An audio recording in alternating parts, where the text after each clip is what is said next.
నమస్కారం, నేను మీ Rapal Bhaskar, high court advocate. ముఖ్యంగా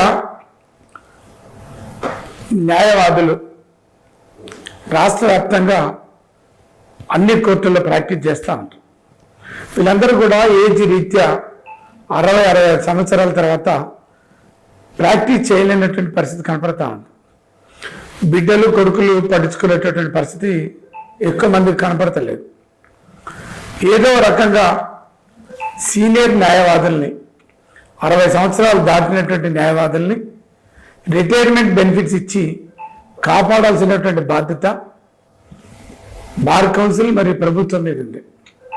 ముఖ్యంగా ఈ సీనియర్ న్యాయవాదులు ఏజ్ అయిపోయిన తర్వాత రిటైర్మెంట్ దశకు వచ్చిన తర్వాత కోర్టులలో ప్రాక్టీస్ చేయలేకపోతారు.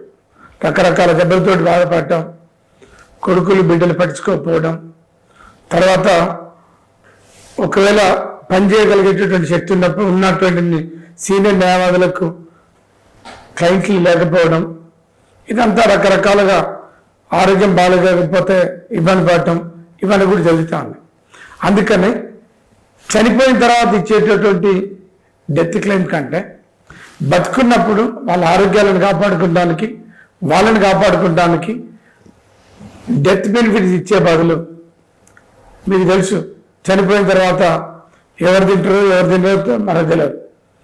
చనిపోయిన తర్వాత ఇచ్చేటటువంటి డెత్ బెనిఫిట్స్ కంటే చనిపోక ముందు వాళ్ళ యొక్క ఆర్థిక అవసరాలు, ఫీడింగ్, వాళ్ళ యొక్క ఇబ్బందులను తట్టుకోవడానికి నెలకు 10,000 రూపాయల చొప్పున, తక్కువ 10 నుంచి 20,000 రూపాయల చొప్పున డెత్ బెనిఫిట్స్ ఇచ్చే బదులు రిటైర్మెంట్ పెన్షన్ ఇస్తే బాగుంటుంది అనేది చాలామంది సీనియర్ న్యాయవాదులు చెప్తా ఉన్నారు. నేను ఒక బార్ కౌన్సిల్ మెంబర్గా పోటీలో ఉన్నా. నేను మీ అందరికీ మాటిస్తున్నా, కొత్త బార్ కౌన్సిల్ ఏర్పాటు కాగానే సీనియర్ న్యాయవాదులందరికీ కూడా రిటైర్మెంట్ బెనిఫిట్స్ ఇచ్చేటటువంటి పని లేదు, మంత్లీ సీనియర్ న్యాయవాదులకు పెన్షన్ ఇచ్చేటటువంటి ఒక ప్రయత్నం చేస్తానని దృష్టిలో పెడుతున్నా. అయితే చాలామంది గీత కార్మికులకు ఇస్తున్నారు, చేనేత కార్మికులకు ఇస్తున్నారు, లేదు వీడియోలకు ఇస్తున్నారు, వితంతువులకు ఇస్తున్నారు, తర్వాత సీనియర్ సిటిజన్స్కి అందరికి కూడా ఈ పెన్షన్ ఇస్తారు.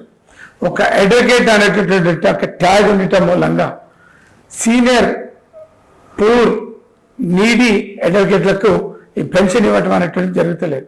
అందుకనే పెన్షన్ నెలకు 10,000 నుంచి 15,000, 20,000 వరకు సీనియర్ న్యాయవాదులకు, ఆర్థికంగా వెనుకబడినటువంటి న్యాయవాదులకు, ఇబ్బందులు పడుతున్నటువంటి న్యాయవాదులకి పెన్షన్ ఇచ్చేటటువంటి ఏర్పాటు చేయాలని చెప్పేసి ఆ రకంగా ఏర్పాటు చేస్తాను కూడా నేను మీ అందరికీ మాటిస్తున్నాను. Thank you.